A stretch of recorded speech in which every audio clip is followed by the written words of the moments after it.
Y listo. Amigos, estamos otra vez aquí en la Infoteca de la Salud, agradecidos nuevamente con su directora, nuestra amiga querida y lectora Carmelita Rodríguez Machorro. Gracias, Carmelita. No, gracias, bienvenidos. Pasión Lectora, que empezamos como siempre, como ya es nuestra costumbre, con el doctor Horacio Cárdenas. Muchas gracias, era segura, Carmelita, muchas gracias por la invitación. No, ya saben, Maribel, aquí los gracias puertos por siempre echarnos están la mano abiertos.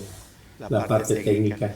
Y bueno, hoy quiero hablarles de, originalmente iba a ser un solo libro, pero se convirtieron en dos. Así suelen ser las cosas cuando platica uno de ellos.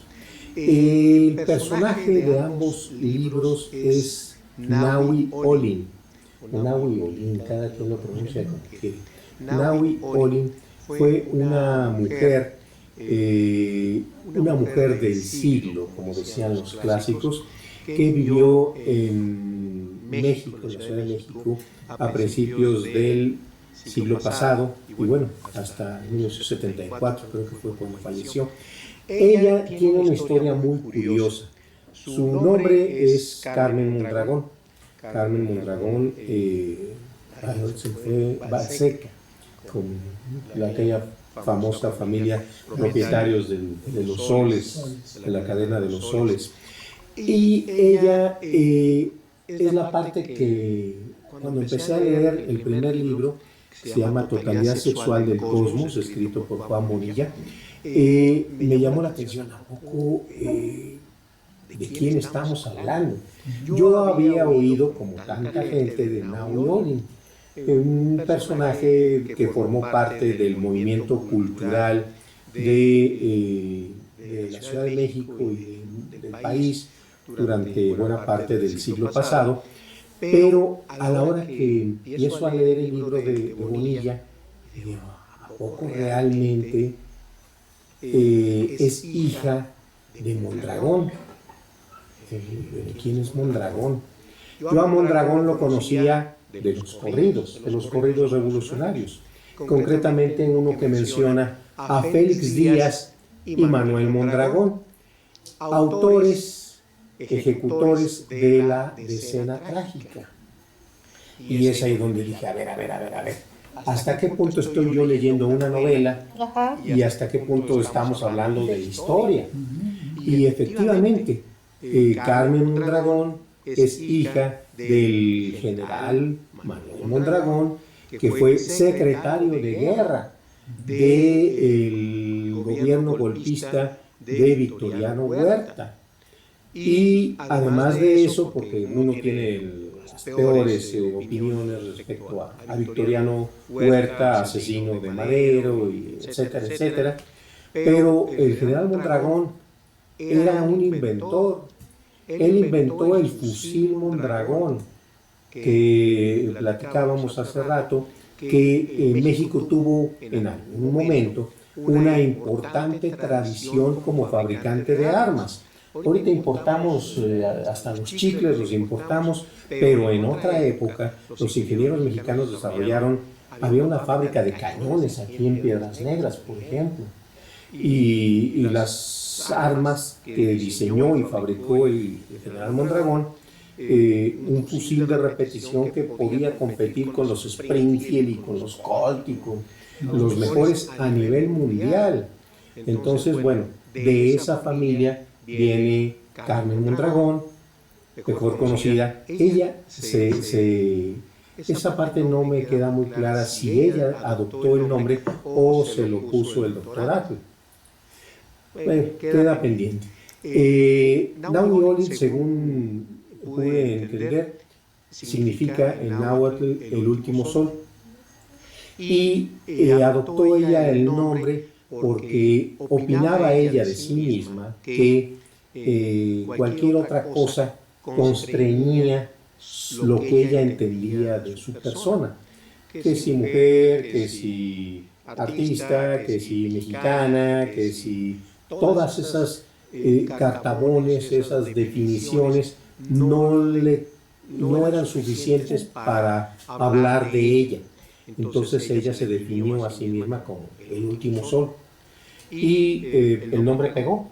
al grado de que una de las salas de cultura de la Ciudad de México, así se llama, mucha gente la conoce no porque haya entrado, sino porque está de camino. Ahí donde está la Nau y Olin, enfrente de Perisur, ahí es. Entonces todos hemos oído de Nau y Olin, pero por referencia.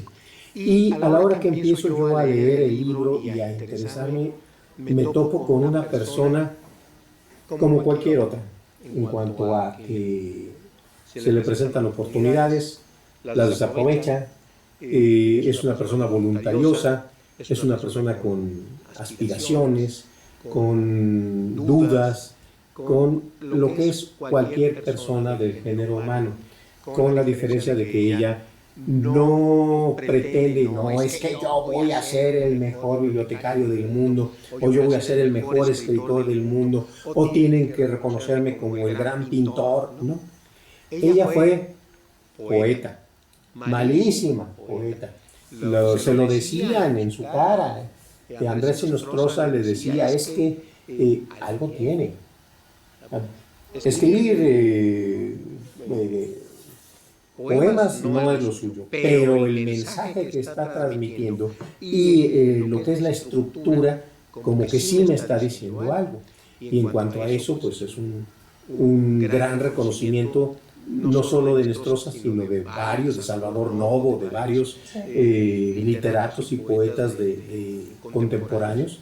La apreciaron mucho como poeta, entendiendo que de métrica no sabía absolutamente nada, ni le interesaba saberlo. Fue pintora, malísima también, malísima, como ella sola. Sus cuadros, ella estudió pintura en París, imagínense. Conoció a los pintores de aquella época, a Picasso y a varios contemporáneos, vivió en San Sebastián, entonces tenía una alta, sin embargo no procuró ser ni como él, ni como él, ni como él, ni como ella. Ella pintó lo que ella quiso. Entonces la califican su pintura como un arte naif. Y dicen los dos autores de los libros que platicamos que le estaban haciendo el favor de incluirla, porque eran pinturas que mi hija de 4 años dibuja mejor que ella. Así, a ese nivel era la crítica en contra de los trabajos de Nau y Olin. Y fue científica, muy superficial. Sin embargo, los conceptos no probados ni matemática, ni física, ni químicamente, no dejan de tener su peso y su valor. Y lo mismo fue filósofa. Entonces, era un personaje que al no clavarse en ninguna de las ciencias ni artes, tenía una visión global del mundo, digamos que muy, lo que luego se llamó el movimiento o la tendencia holística, de vamos a tomar un poquito de todo, multidisciplinar, todo eso. Ella lo había experimentado a principios del siglo pasado y era tan rebelde, eso sí, era tan rebelde que causaba estrés en la sociedad, en las buenas conciencias, en los cachorros de la revolución y en las malas conciencias, y a todo el mundo lo traía de un ala. Esa era Nau y Olin. Y digamos que tenía ella el nivel de presencia social, como digamos Frida Kahlo, como María Antonieta Díaz Mercado, como Pitamor, como Tina Modotti. Entonces era una gran presencia en la sociedad, pero como no era poetisa estrictamente como Pitamor, ni pintora como Frida Kahlo, ni fotógrafa como Tina Modotti, era menos buena que ellas, pero ella le hacía todo. Y bueno, ella es Nau y Olin, y los dos libros que tratan de ella es Totalidad Sexual del Cosmos, de Juan Bonilla, que es un libro premiado en España. Él es un autor español que fue premiado por esta obra, y otra que se llama Nau y Olin, una mujer de los tiempos modernos. Este libro, que es mucho más completo y es documenta tanto sus poemas como sus pinturas y muchas fotografías de ella. Es una edición del Museo Estudio Diego Rivera de Limba. Es un libro de 1992 y tiene la característica, se lo comentaba yo a Gerardo, que muy al estilo de la burocracia mexicana, ni siquiera aparece el nombre del autor. Está el copyright es de Limba, quien se adjudica la edición es el Museo Estudio Diego Rivera, o sea, ambas instituciones prestigiadísimas, pero quien arrastró el lápiz, quien hizo la investigación, quien hizo la curaduría de la exposición que se llevó a cabo de las obras de Nahui Olin, fue Tomás Zulián. Resulta, y la historia es bellísima, es una historia que vale la pena a quienes les gustan las obras románticas y a quienes les gusta la parte de investigación y de cómo se enamora uno del trabajo.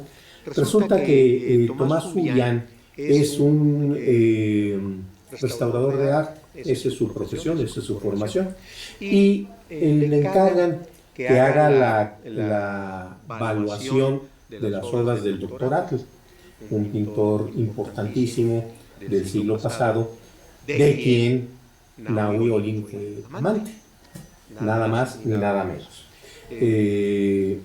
Entonces, Tomás Zulián está revisando que esta obra vale tanto y esta pertenece al periodo tal y el año, todo lo que es el trabajo, y se encuentra una foto entre los trabajos, una foto autografiada además, para el Dr. Atle, de una mujer rubia, de ojos verdes, enormes, y ¿esta quién es?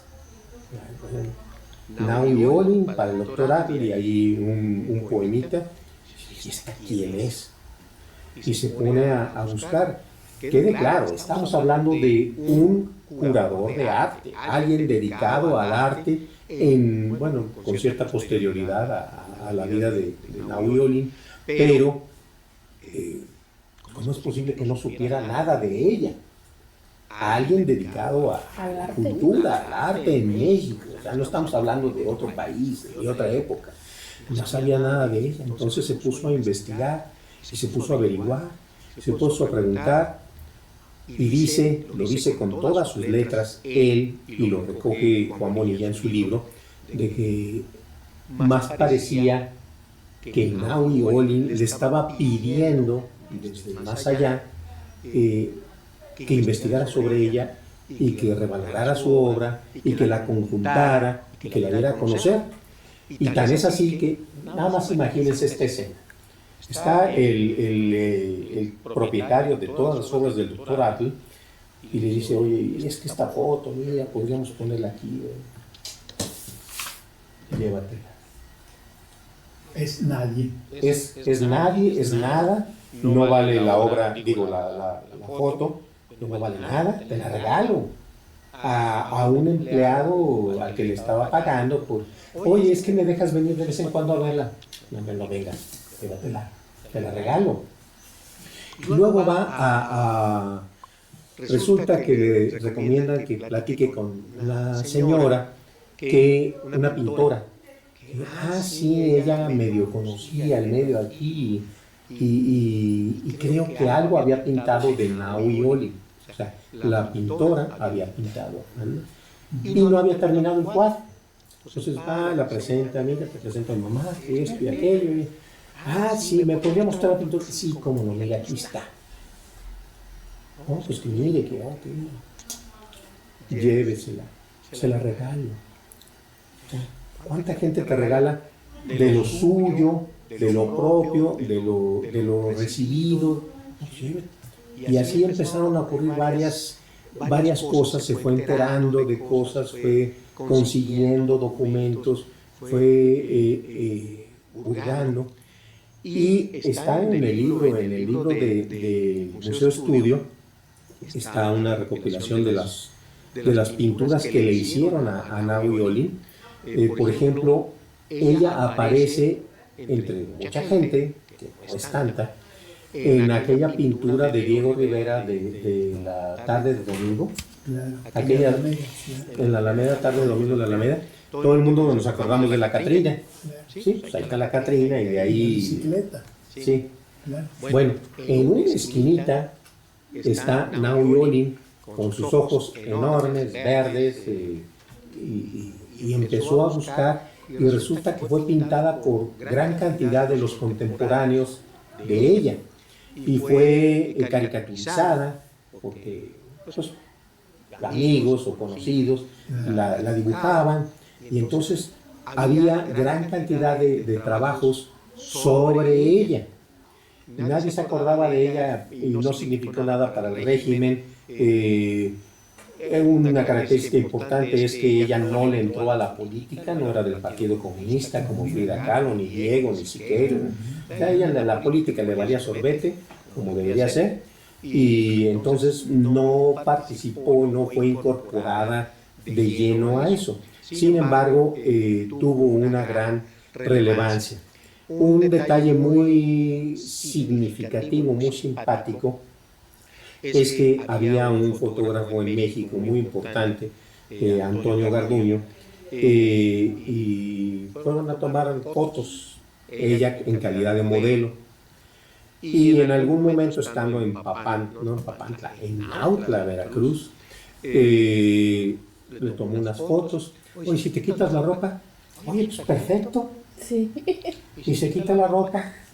En una época en que el desnudo estaba, entre comillas, mal visto. Ya existía el Ovaciones. Todos conocemos, bueno, algunos conocemos el periódico Ovaciones de la Ciudad de México, donde siempre ha salido una chica en paños menores en la página 3 de Ovaciones y en la portada. Bueno, tú no. Y el caso es que le tomó unas fotos ahí en Autla y luego como que hicieron mancuerna. Ella deseaba que le hiciera estudios fotográficos desnuda, y él, por supuesto, con su calidad de buen ojo de fotógrafo, pues le tomó gran cantidad de fotografías. Acuérdense que eran fotos de rollo, no eran de que le tomo 1000 fotos con el celular, no, costaba de revelación y todo, revelarlas, etc.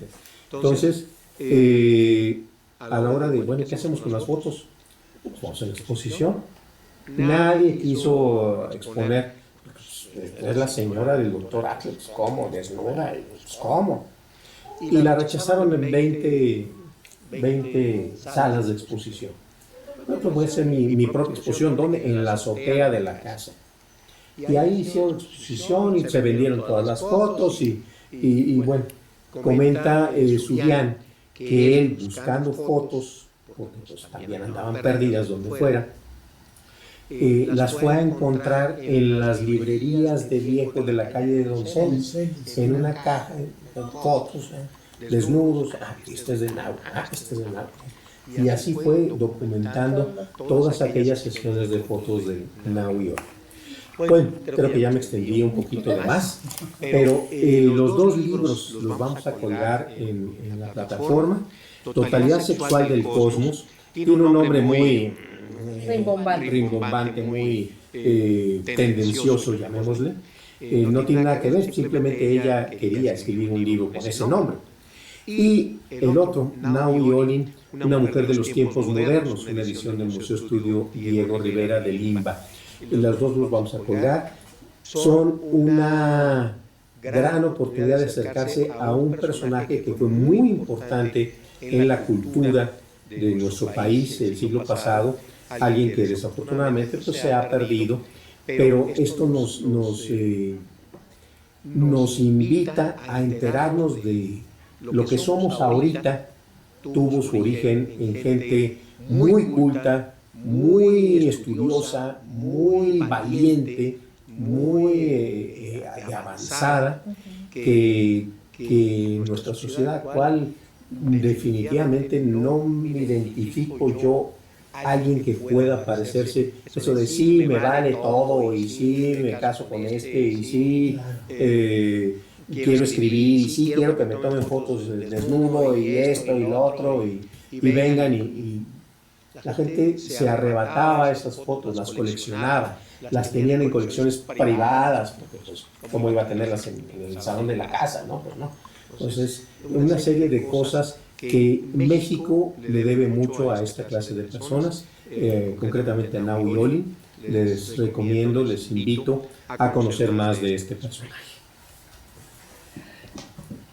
Tú sí ya leíste el libro. No lo he terminado. Porque lo estamos leyendo en el club de lectura, entonces voy por partes, porque si no, luego ando estudiando la siguiente parte y cosas por el estilo. Pero algo que sí leí sobre Juan Bonilla, el autor de del primer título que mencionaste, el de La totalidad sexual del cosmos, es que él creo que en el 2015, o poquito antes del 2015, entra una convocatoria de la fundación del BBVA. Ajá. Y de ahí obtienen los recursos para hacer la investigación y poder hacer este libro acá en México. Y bueno, años después, un par de años después, ya cuando sale la publicación, creo que recibe el Premio Nacional de Narrativa, una cosa así en España, ¿no? Entonces, sí, él algo que leí de Juan Bonilla es que él considera que el buen periodismo es el que se da en los libros. Él es periodista de profesión, entonces creo que la mayoría de sus libros tienen como esta corriente. Y a mí las cartas a la madre crecencia me tienen, ¿cómo que es posible que una niña de 10 años escriba de esa manera? Porque el libro te va como describiendo toda la evolución por etapas de Carmen Mondragón. Entonces la verdad está muy interesante. Sí nos está gustando en el club de lectura. Bueno, yo hoy les vengo a hablar de un libro que, como bien dijiste, a lo mejor voy a terminar también hablando de 2 libros en un momento dado, pero este es un libro que leímos yo lo leí por curiosidad también, porque en el club de lectura el año pasado estuvimos leyendo a John Boyne, que es el escritor que hace El niño del pijama de rayas. Entonces, pues la verdad es una historia, es una novela histórica, porque pues se desarrolla en una etapa, en una parte de la Segunda Guerra Mundial, donde creo que todos ya vimos la película y sabemos exactamente qué es lo que pasa con Bruno, pero pues nos quedaron a lo mejor, la verdad a mí no, pero me sorprendió mucho que sí hubo gente que dijo, bueno, ¿y qué pasó después con la familia de Bruno? O sea, ¿qué es lo que sucede? Entonces, John Boyne hace una segunda novela que se llama Todas las piezas rotas, que esta novela nos va a hablar, también es una novela de ficción histórica, porque empieza prácticamente después de que termina la Segunda Guerra Mundial, cuando los nazis pues ya salen ahora sí que de poder, de circulación, exactamente. Y entonces, aquí vamos a ver la vida de Gretel Fernsby.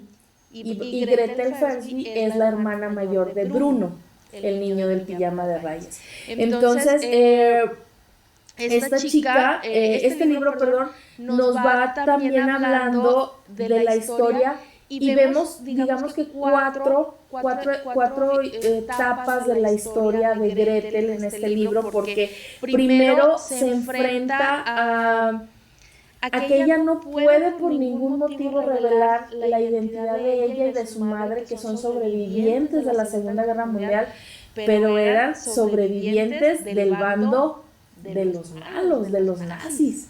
Entonces ellas tuvieron que salir obviamente de Alemania, andan de un lugar a otro, pero tratando de ocultar que ellas eran esposa e hija de ese alto mando del ejército nazi, que fue quien dirigía o que daba la administración y el funcionamiento de todos estos hornos donde pues tantos judíos fueron sacrificados, ¿no? Entonces esa es una parte de la novela, pero luego nos venimos al 2022, cuando ya una Gretel muy adulta mayor ya vive en Estados Unidos, y se habla aquí de una historia también con un vecinito, en donde ella vive, había un vecino, llega una familia de vecinos y estos vecinos tenían un niño, pero el niño también sufría mucho maltrato por parte del padre, igual que la madre. Y pues al final de cuentas, a Gretel termina pues tratando de ayudar en todas estas complejidades que se dan en esta historia, pero aquí nadie sabe todavía quién era Gretel, nadie sabe que ella fue hija de quién fue, ni hermana de quién fue. Entonces, todas estas tramas que se van haciendo paralelas, la de la mamá, la de Bruno, la de Gretel misma cuando se casa y forma una familia, etcétera, porque luego también ahí hay como una parte que me gustó mucho la manera porque termina sorprendiéndote de su familia, ¿no? La amiga, la vecina de toda la vida, pues ahí nos vamos a dar cuenta de que no es la amiga de toda la vida, es un personaje muy importante para la vida de Gretel. Entonces, digo, la verdad, me gustó mucho la novela, tiene un final, creo que tú ya lo leíste, ¿verdad? ¿No lo leíste? No, leí la del pijama, sí. Bueno, tiene un final bien sorprendente porque, termina actuando en defensa propia y en la defensa de ese niño maltratado y dices tú, wow. O sea, qué fuerte. Y ahí es donde ya se descubre realmente quién es, porque ni siquiera estando en Estados Unidos, ella quería decir que ella era una de esas alemanas que de alguna u otra manera, aunque era la hija y aunque no fue mano ejecutora y todo, pues defendía el régimen. Y pues a querer y no te hace parte de. Entonces, la verdad está muy interesante esta novela, está muy, muy bonita también. Todas las piezas rotas de John Boy. Eso de haber pertenecido a los nazis de alguna manera es una huella que conserva en su vida la gente independientemente si fue voluntario. Y lo digo esto porque estoy recordando el extraordinario director de orquesta que fue Hermann von Karajan, y que alguna mano amiga en algún momento, Karajan fue el director, no puedo decir que el mejor director que ha tenido la Filarmónica de Berlín, porque no es cierto, porque por Berlín han pasado grandísimos directores. Pero Karajan fue como el titular de toda la vida. Como Leonard Bernstein lo fue de la Filarmónica de Nueva York, están asociados. Alguna mano amiga en algún momento coló una credencial de von Karajan como miembro de las juventudes nazis. Ya saben, ¿no? Así como, miren, que se dice muy Firulais, pues miren, era nazi. Y entonces Karajan se ve obligado a reconocer, en primer lugar, y después dice, es que o yo me afiliaba al partido o me metían a la cárcel. No me preguntaron, era obligatorio pertenecer. Entonces, esa mancha que a juicio de todo el mundo era una mancha, era así como en México. No te preguntan si quieres hacer el servicio militar, es obligatorio, o vas al bote. En México, de plano. Sin embargo, lo marcó tanto que lo ocultó toda la vida hasta que esa mano amiga, ¿no? Lo mismo le pasó a Milán Kundera. Él lo acusaron de pasado más que colaboracionista, porque él era austriaco, que participó directamente. Y lo mismo le pasó a Günter Grass. Nada más, y a él sí tenían fotos de él con uniforme de la CSS, pero él dijo lo mismo, era lo único que se podía hacer en ese momento, no había más opciones. Claro. Sí, pero sí, se entiende por esto, no como alguien puede, que pasó tangencialmente, pero es tan profunda la huella que lo arrastra toda su vida y que puede explicar conductas. Sí, no, y aparte, el que ella hubiera revelado en algún momento, sobre todo en los momentos inmediatos a la Segunda Guerra Mundial, le hubiera costado la vida. La gente estaba tan enojada y era tanto el odio y el rencor por el sufrimiento que generaron en el resto de la población que a los demás no les importaba matar como habían matado a los suyos, dañar físicamente como habían dañado a los suyos, ¿no? A los judíos. Incluso hasta los que no eran judíos también tenían un resentimiento muy marcado en contra de estas personas. Y resulta que los buenos en la Segunda Guerra Mundial ahora son los malos en el siglo XXI. Los judíos como pobrecitos, y que toda una industria hollywoodense y literaria los ha defendido, ellos mismos, los propios, bueno, no los judíos, sino los israelitas, pues primero hicieron la masacre en Gaza, ¿no? En la franja de Gaza, y ahora lo están haciendo con Irán, etc. La vida es, dijo Marx, primero es una tragedia y se repite después como una comedia. Es al revés. Primero como comedia y luego como... No, primero como tragedia y luego como... Y luego lo repetimos. Sí, o sea, es cíclico. Sí, es cíclico, tal cual. Yo les vengo a hablar de un autor argentino que se llama Alfredo Bryce Echenique. Es un autor que acaba de morir, peruano. Pero no me sonaba que fuera argentino ni brasileño. Es un escritor peruano, acaba de fallecer hace un par de días, justamente, y este autor es muy importante por lo siguiente. Abro un paréntesis. Dice Francis Scott Fitzgerald, el escritor estadounidense de La Generación Perdida, que en la vida de todos nosotros hay 2 o 3 cosas importantes que nos ocurren y que nos van a marcar como el guión vital. En el caso de los escritores, todos los escritores regresan a contar esas 2 o 3 cosas importantes. Y eso lo podemos ver a lo largo de toda la literatura y vemos que es cierto.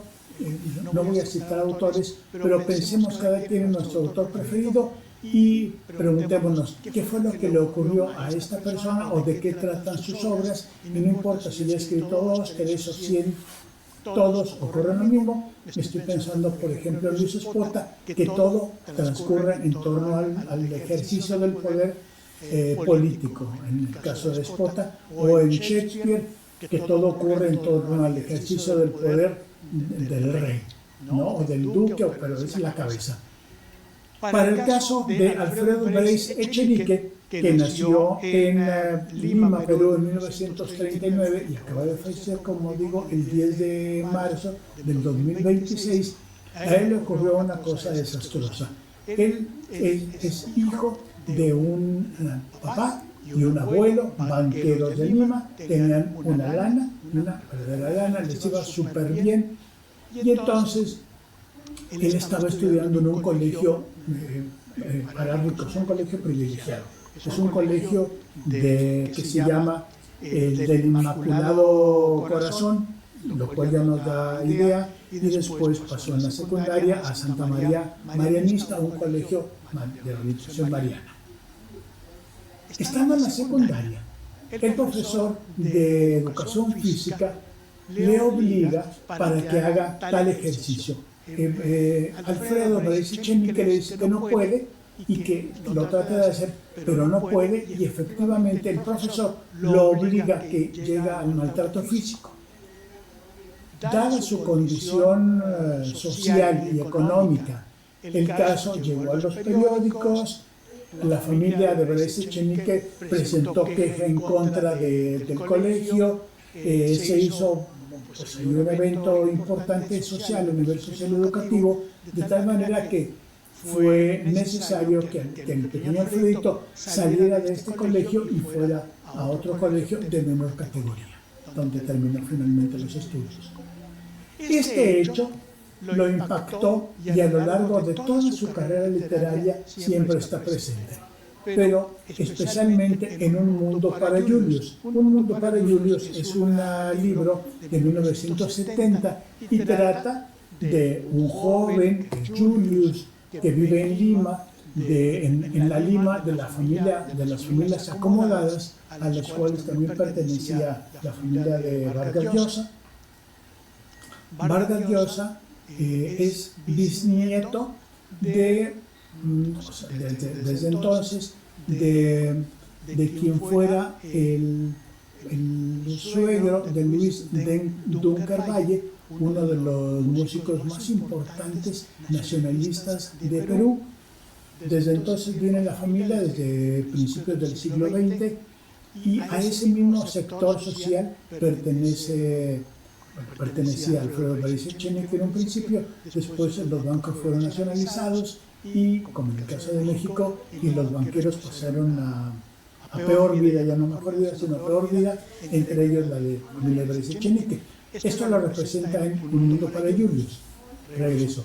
Julius es un jovencito que vive en una pompa de jabón y en algún momento ocurre algo desagradable que tiene que dejar la escuela en la que estudia para irse a estudiar a una escuela menos favorecida, y ahí descubre el mundo.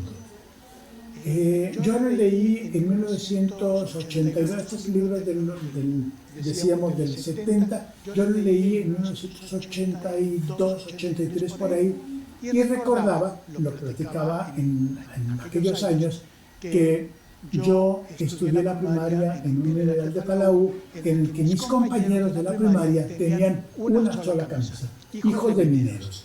Y entonces llegaban al salón de clase, estamos hablando de la región carbonífera de Coahuila, donde hace un calor de aquellos, llegaban al salón de clase con su única camisa, con marcas de salitre, del sudor, pero no tenían para más.